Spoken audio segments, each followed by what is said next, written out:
What's going on, everybody? Welcome to Forza Trainers Group, and we're going to have a hell of a topic today.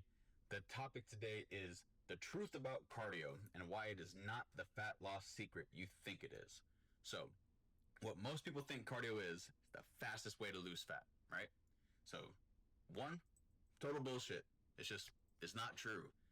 Then, when it comes to women, especially moms, but mainly like just adults, parents, when we want to start into a fitness journey or a fat loss phase of our fitness journey, we want to do the thing that is going to make the number on the scale go down as quickly as possible. And the first thing that comes into your head is running for most people.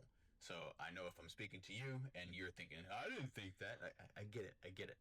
But most people, 9 times out of 10, whenever they want to start a fitness journey and burn some body fat, lose weight, they want to do the thing that will get the number on the scale to go down as quickly as possible, which they think is running. And one of the main things that makes people think that way is boxers, MMA fighters, wrestlers, when they're going into they have to cut weight for a fight or a match or anything, they will do a lot of running. They will do a lot of cardio. And here's the thing. You are not a fighter. You are not an MMA fighter. You are not a boxer. You are not a wrestler. You're not doing any of those activities to where you need to be cutting water weight, because that's actually what they're doing. And we need to be focusing on what your goals are and what you need to do for your goals. So the promise that I have for the end of this podcast is you will know for a fact that cardio alone is not the secret to fat loss. And I'm going to teach you what actually is. Okay? Cool. So point number 1, why is cardio overrated? Why is cardio overrated, you ask? I'm trying to be proper. I'm trying to have a good podcast, but here's the deal. I'm not a podcaster. I'm a fitness coach. I'm just trying to drop some knowledge on you guys. But let me look at my bullet points. We'll go into it. Why is cardio overrated? It burns calories only while you're doing it. That's something that when it comes to running and stuff, but cardio in itself, typically running, I'm going to speak in the context of cardio equals running because that's what most people think of.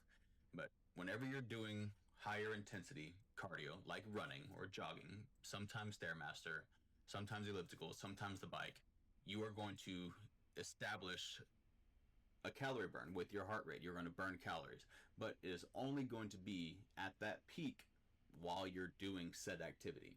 And why is that a bad thing? Because what we want is to be able to burn more calories throughout our day, right? We want to be able to steepen our calorie deficit so we burn more body fat quicker, right? So why is this a bad thing? If we're burning calories and if we're burning it while doing it, that means I need to do it, right? Wrong.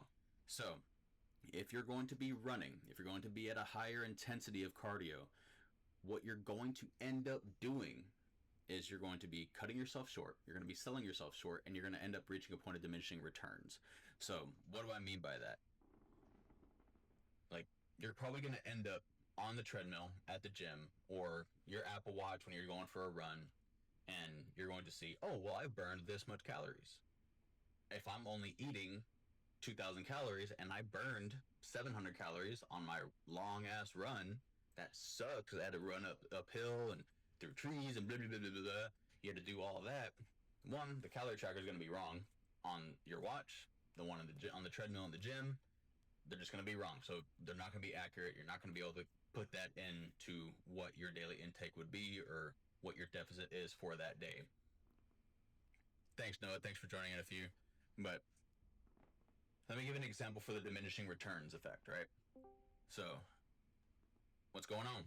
So when it comes to running, again, what is the diminishing returns effect? Let's say you committed for yourself because you wanted to lose weight. You decided, I'm going to run a mile a day for 30 days and see how much weight I lose. I'm going to guarantee you one thing. You will lose weight. I guarantee you that. Here's the deal.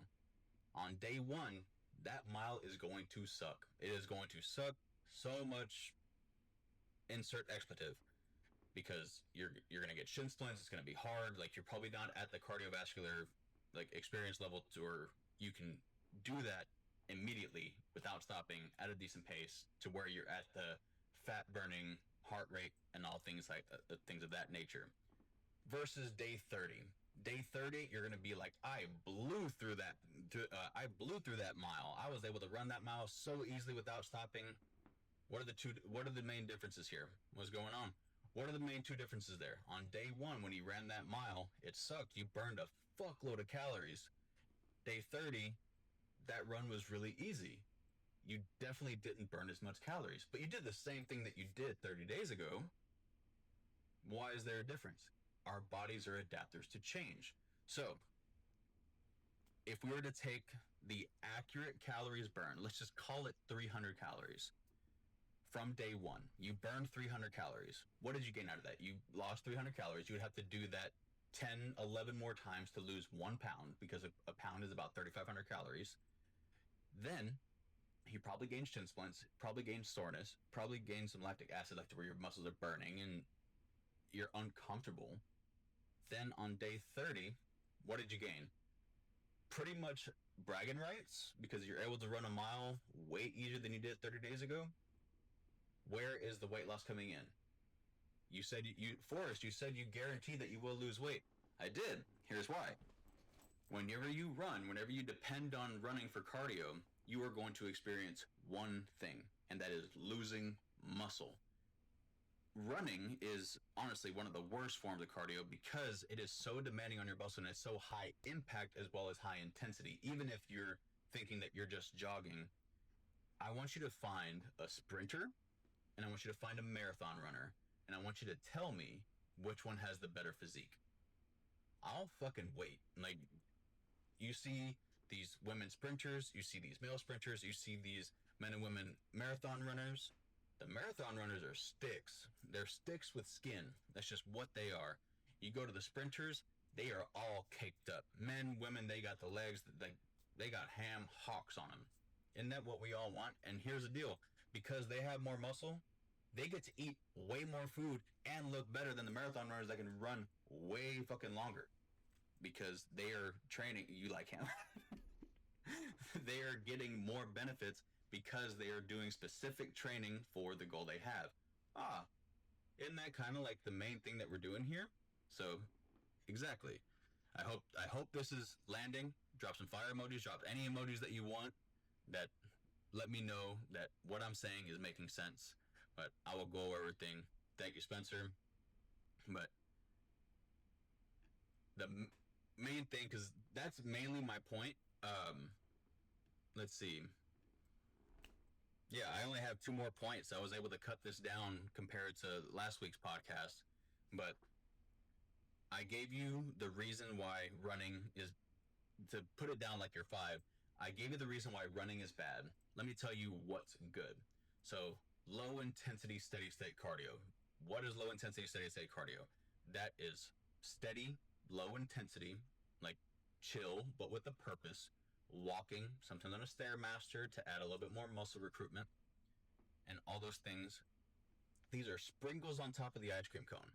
This is where you can add something to steepen your deficit by a slight amount, and you do it low intensity to combat what you would have done if you would have been running. You're going to end up having an afterburn effect. You're going to be, through thermogenesis, your body temperature being elevated and your heart rate being elevated, you're going to be burning calories even when you're done with that walking. It's like, hey, but running's harder than walking. Why am I going to be burning calories after the fact? Then that makes no sense. I'll tell you how it makes sense, or I will make it make sense for you. Whenever you are running, your body is trying to adapt to the activity you're doing, and then whenever you abruptly stop from running to not running, your body is trying to chill the fuck out. It's trying to slow your heart rate down. It's trying to calm you down. It's trying to slow everything down. So your core body temperature is going to regulate. Your heart rate is going to regulate, and it's going to happen pretty quick. When it comes to walking and low intensity steady state cardio, it's elevated just that amount that it's needed, and it's going to last for hours upon hours rather than that 20-minute run that could have been upwards of 2 miles. Which one are you going to get? Which one are you going to choose? The one that's going to get you more benefits. And whenever you're utilizing low intensity steady state cardio as a tool for your journey, that is where you are able to guarantee that you're not going to lose muscle because your body is not going to be trying to adapt to an activity that's to be running away from something or being chased by something. You are having to adapt for added activity, and it's going to last probably the rest of the day. It's going to steepen your deficit, and you're going to be able to eat as much food as you are and not lose the muscle because since cardio, the low intensity steady state cardio is being used as a tool, is going to have the foundation of strength and resistance training. So if we focus on those things, we have the nutrients when it comes to our macros, our protein, carbs, and fats at the optimal levels, and we're hitting those consistently, and we're using cardio as that tool. You will hold on to every bit of muscle you have, if not build some more. And if you're able to build more, you're able to eat more food and be leaner, which I believe is everyone's dream. Eat as much food as they want and be leaner. So build as much muscle as possible and you will be closer to that perfect world. So running, bad. What's actually going to work? Walking, Stairmaster, chilling on a bike, and also cardio that will be beneficial for a fat loss phase could also be implemented in playing outside with your family, playing outside of the park with your kids, going for a walk with your kids, playing catch with your kids, things like that. That's still low intensity, steady state cardio.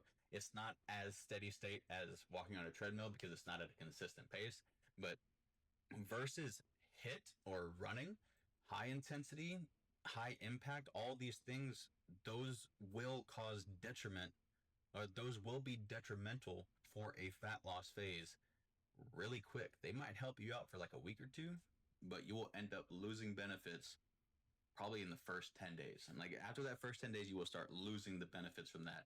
And you're having to recover from the running more than you are your resistance training. Like, but so many people that want to run, they will have that as the whole foundation of them wanting to lose weight. Does anyone want to be skinny fat? I do not believe the answer will be yes. But if someone comments that, and if I look at you and I know who it is, I will know if you're joking or not. Spencer, Noah, Storm, Brad. But any of you guys, I guarantee y'all don't want to be skinny fat. I just guarantee it. I would bet money on that. Storm, I like to eat, bro. Like, yeah, we all love to eat. Yeah, we all just want to look good naked. So let's stop the running. Let's start walking. Let's start focusing. Let's start focusing on resistance training, focusing on hitting our macros and our protein every single day or as often as we can. And if we stay consistent with that, you will have the physique you want. You will have the body composition that you want. You'll be able to eat the amount of food that you want to feel fully satiated. And you will never have to go for a run again. Like, shit, my name is Forrest. If you see me running, get fucking behind me because that means something's coming. Like, you will never see me out here running purposely, willingly again, unless I have to. And here come the Forrest Gump gifts. So, guys, I hope that you got a good takeaway out of this. I don't want y'all running. If you are my client, I guarantee if you are running, it's one of those warm-ups or one of those burners at the end. It's used here and there. It's never the foundation. And the foundation is actually you training for hypertrophy, resistance, and strength training, getting as much muscle on your frame as possible or keeping as much muscle on your frame as possible while in calorie deficit and getting the body composition that we need. What you will never need and it will never be mandatory will be running, and I guarantee you that. So the takeaways that I want y'all to have is that cardio is a tool, not the end all be all. The other thing, I was running. I love you guys. But I can't stand it. I'm keeping this in the video. I hope y'all know. But cardio is a tool. It's not the end all be all. 2, takeaway. Diminishing returns. Why would you ever commit to something if you knew by the end of it you're not going to be getting out what you initially were? And we can talk about that when it comes to relationships too. But then last thing, prioritize strength and resistance training and nutrition, because that's going to actually be the end all be all when it comes to your body composition, how much body fat or how little body fat you have versus muscle and things of that nature. So the last thing I want y'all to do is screenshot, tag me in your Instagram story, post your biggest takeaway from this podcast, and I will upload this into the PodChat archive. So if you weren't able to be here, you will be able to watch it again, or if you just want to watch it again because you like me, I'll put it in there too. And if y'all have any questions, you can refer back to this. So hope you have a great rest of your evening, and see y'all next week.